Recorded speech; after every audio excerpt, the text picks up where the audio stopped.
Before you go and replace your pickups, you've got to try this. It's totally free, you can't damage anything, and it can completely change how your guitar sounds. What I'm doing here is something that I call neutral calibration. It's just a way of balancing a pickup so that every string comes through evenly, clear, and consistent. Now, most pickups aren't actually that balanced, even the expensive ones. Usually one string jumps out, others can disappear, and things can feel a little off, even if you don't realize it straight away. Normally, this just gets adjusted by ear, and that definitely works, but it's not always that accurate. I set up a lot of guitars here in the workshop, and I wanted a way to make this more consistent and repeatable. So I built a simple app to help with this, and it's free for anyone to use. There are links down in the description if you want to check it out. Now, this isn't just a dB meter. It uses K-weighted loudness, so it's measuring what you actually hear in the same way your ears work, not just raw signal level, and that's what makes it work so well. So here's the pickup that I'm using today. It's just a cheap no-name humbucker, nothing special, which makes it perfect for this. I'm going to do a quick demo before and after just to show you how well this actually works. Before we get into any sound comparisons, here's a quick way to set this up to get the best results. It's really easy to do, and it just stops a lot of that guesswork. First, set your 2 E string poles. Set that fat E string flush and the high E string wound out a smidge.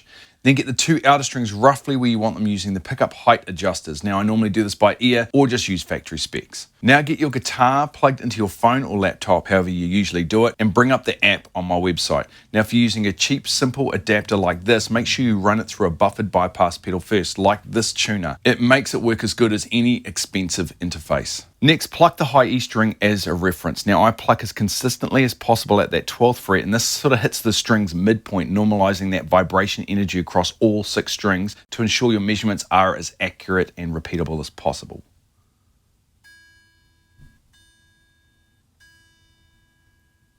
Then using that, we're just comparing each string to that reference. You can kind of see here now that that string balance is all over the place. So all I've got to do now is raise or lower these poles to get them to be the same as that reference. If a string's a little louder, just wind it down, and if it's quieter, just bring it up. Go through it once and then do a quick second pass just to tighten it up, and that's it. It just gets you to a neutral starting point, and from there, you can tweak by ear, generally in the playing position.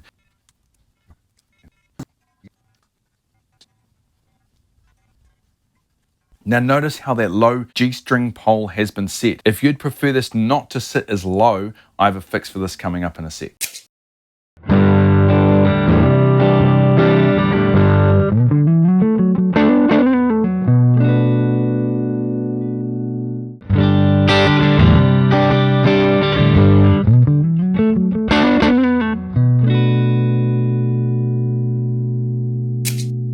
So from there, I just fine tune it by ear, sort of how I like it, through a rig that I use a lot for this sort of thing, my workshop amp that I built. So the key thing here is that you're starting from a balanced place, which makes it so much easier to dial in the pickup exactly how you like it. You may notice that the G string pole can sink quite deep depending on the pickup, and sometimes you can run out of adjustment. So for this, I just use cut down pole piece screws. These lower the magnetic strength of the pole, but it can still be adjusted a little. And this is where it really matters, not for the audience, but how it feels to play.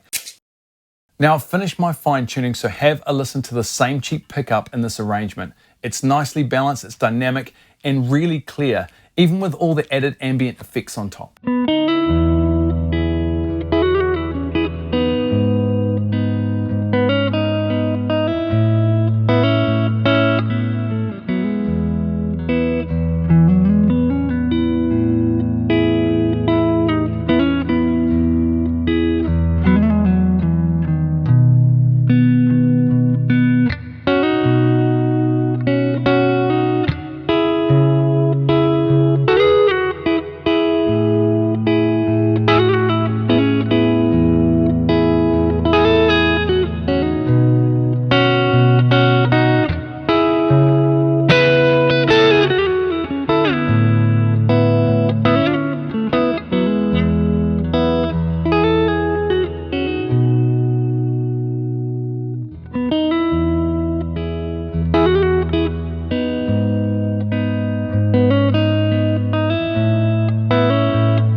Now, I don't really do this stuff for the audience. I do it because when a guitar feels and sounds right, you play differently. You're more relaxed, you're sort of more connected to it, and that is the part that the audience actually hears. It's just like someone who really loves cars. They often don't just drive them, they enjoy working on them, tweaking them, and improving them for themselves. In my opinion, playing and tweaking like this aren't totally separate things. They kind of feed into one another. Now, if you want to try this out, the tool is free on my site. Have a play around with it and see what you find. Catch you in the next video.